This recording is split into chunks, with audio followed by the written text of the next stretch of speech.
Well, after 7 months of debating, last night Traverse City commissioners passed an ordinance to allow food truck vendors within city limits. People all over the country also celebrated our nation's soldiers. World War II veterans were honored at a service in Washington. As the summer season quickly approaches, a northern Michigan township is scrambling to dredge its money-making. The Coast Guard cautions people who are eager to get out on the ice, because if you're not careful, you could end up like this guy. Coming up next, they say diamonds are a girl's best friend, and well, I'm wearing a few. When we come back, I'll show you where I am and what makes these so special. If you're hoping to get your hands on a top-of-the-line tablet this holiday season, find a great camera for mom and dad. First, John has to cut down the source. And once the wood is chopped, John brings it right up here to the top of the pole barn. I think it's about time we put this story out to pasture. I know, it's utterly ridiculous how many cow puns I was able to fit. Free events going on here at the State Theater all day in remembrance of Dr. Martin Luther King Jr. and actually the Brazil Denard Corral of Detroit. I know the holidays can be a bit stressful. And if you don't feel like decking the halls this year, Also, interesting tidbit, in their first season, 1998, they sold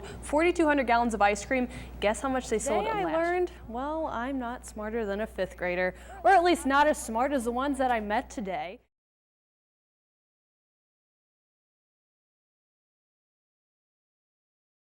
Hoping to get your hands on a top-of-the-line tablet this holiday season, find a great camera for mom and dad, or if you'd like to get a steal of a deal on some smartphones for the whole family, Best Buy says get here early before they're all gone. Hey! I'm having the time of my life out here ice boating on Elk Lake. From Northside News, I'm Megan Moore.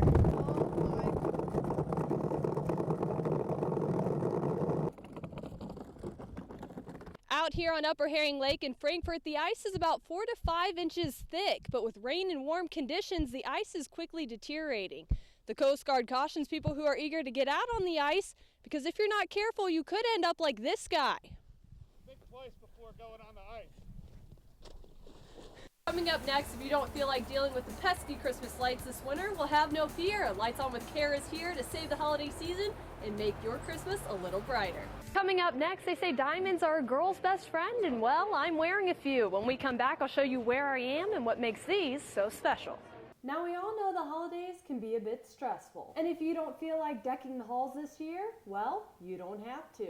Consider this a gift for yourself. Because I found one woman who will decorate your home for you. And with a little inspiration, she can do it at a very low price.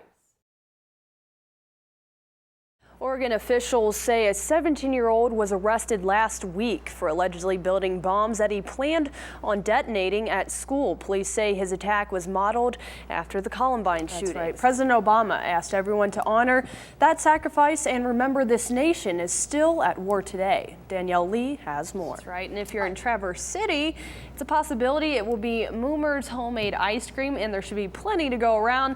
That is, if the farmer is in the barn. Rumor has it the cows revolt when he's not. Memorial Day also kicks off the beginning of boating season with an expected increase in traffic over the next few weeks. Local law enforcement has a few ways you can stay safe on your boat. Restaurants are busy preparing for a big business boost next week with the 3rd annual Traverse City Restaurant Week kicking off on Sunday.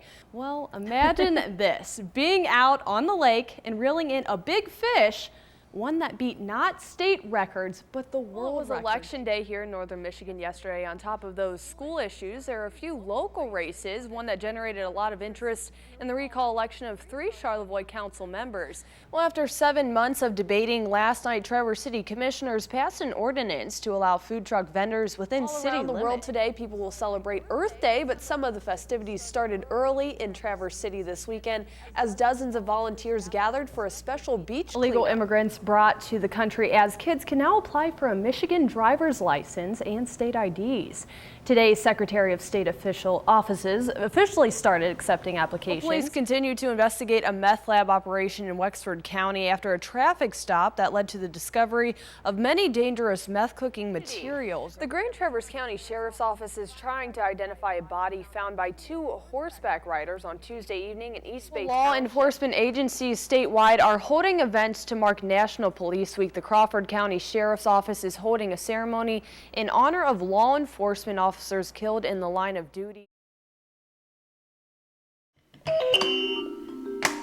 Shake, shake. Say hi. As a child, it's easy for your imagination to run wild when your world is full of color.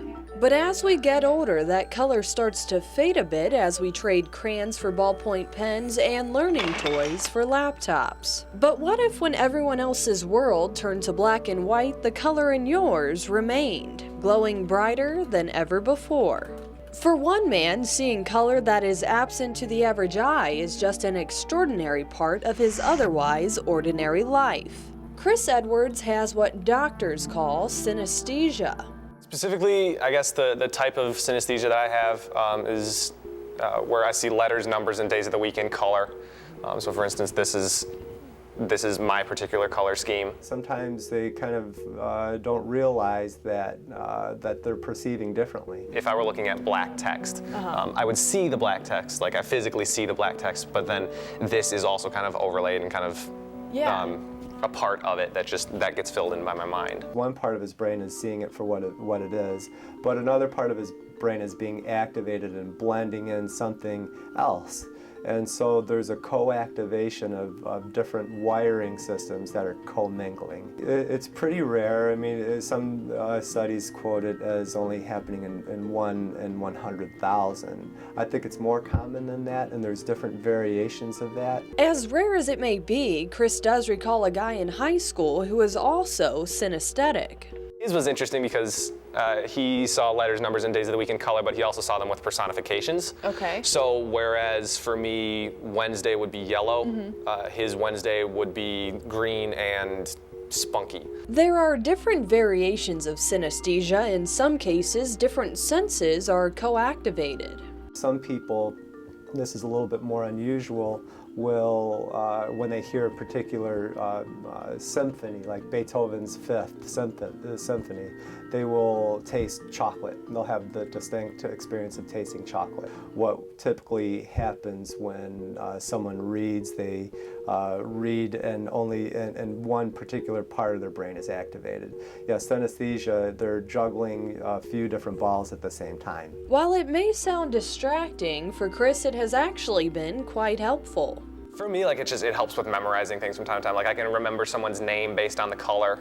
So if I introduce myself to someone and they introduce themselves to me, but I don't entirely remember their name right off the bat, sometimes I can piece it back together with the color. And it also has other benefits. Basically just using some of the letter sequences and whatnot, I can come up with clues and passwords that make sense to me and can really only be deciphered by me. It's not a disorder, it's just a condition, and it's typically inherited. Get your brain ready. It's registered in usually in childhood and extends through the lifespan at that point. Dr. Callahan says synesthesia is typically more common in women, but he says everyone is somewhat synesthetic. For instance, has a certain smell ever triggered a memory or a specific emotion? Dr. Callahan says that commingling of the senses is a moderate form of synesthesia. It is usually just a unique way of perceiving the world. The most interesting part about it is that particular number system was as numbers got higher, the smaller numbers would just kind of stack on top of each other. So I literally had numbers that were fighting for space in terms of color. So there was one that I had written down on paper, and I just sat there in class one day staring at it because it was like a light show to me.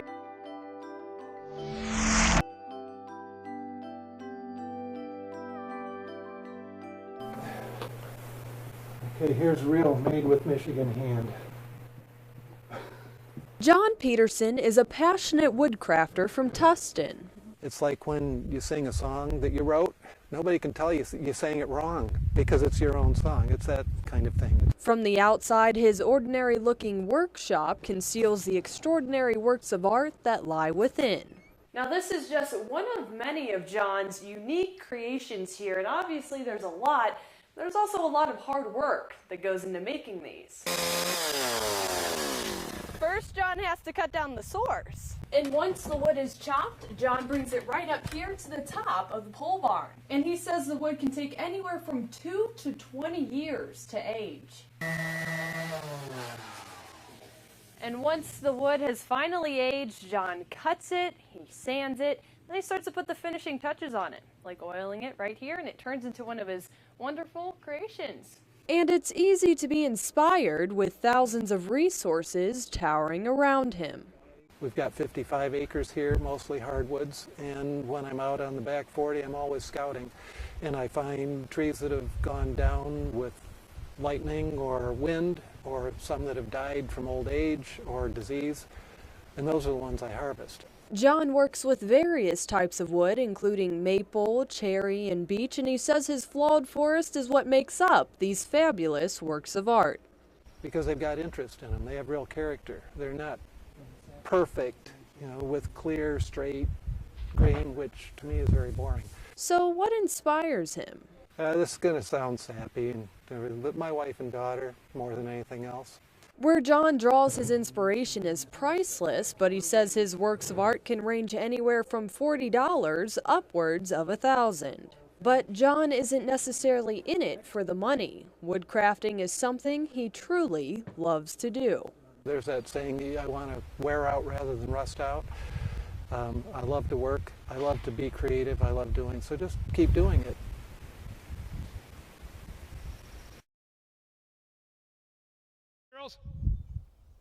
The one that's coming up first right now is Margot. Farmer Bob Plummer is a co-owner of Moomer's Homemade Ice Cream and Farm Creamery in Traverse City. That's Hannah that just come through. That's Little Red that just come through. With 18 cows milked twice a day every day by Bob himself, Moomer's produces over 2,700 pounds of milk each week. Between processing and distributing the milk locally on top of keeping up with the busy ice cream season, you start to wonder if he ever catches a break. The farmers don't go on vacations either very often. To me, it's a treat when I get to go out for supper at night. Aside from the demanding daily duties, there's another reason why Farmer Bob seldom leaves the farm. When Farmer Bob goes on vacation, milk production at Moomer's goes down between 15 and 20%. I went away in February last year and we lost, every day the production went down about between 30 to 40 pounds a day. Now I know it's moving to think that these ladies actually miss Farmer Bob when he's on vacation. However, much like any other creature, they're simply creatures of habit. I tell everybody it's the magic hands, Like clockwork, twice a day, every day, the cows head to the barn around 6:30 in the morning. Bob milks them, and then he does it again after his nap at 5 in the evening. Milk production is a smooth process when Bob's in the barn, but when others fill in for him, it throws off the cows and production. It depends on how you touch them, how you chain them up, and what they're eating. If you've got somebody you're with all the time and somebody else comes in and gets in your territory, you don't like it. So they like to have what's going on the same way every day. They're really fussy if the radio isn't turned on. And I always ask everybody what kind of music you think they listen to. Well, everybody says country, and I said, no, they like bluegrass.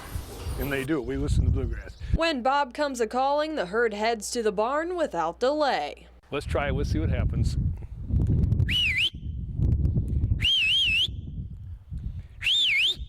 She boss! They're coming.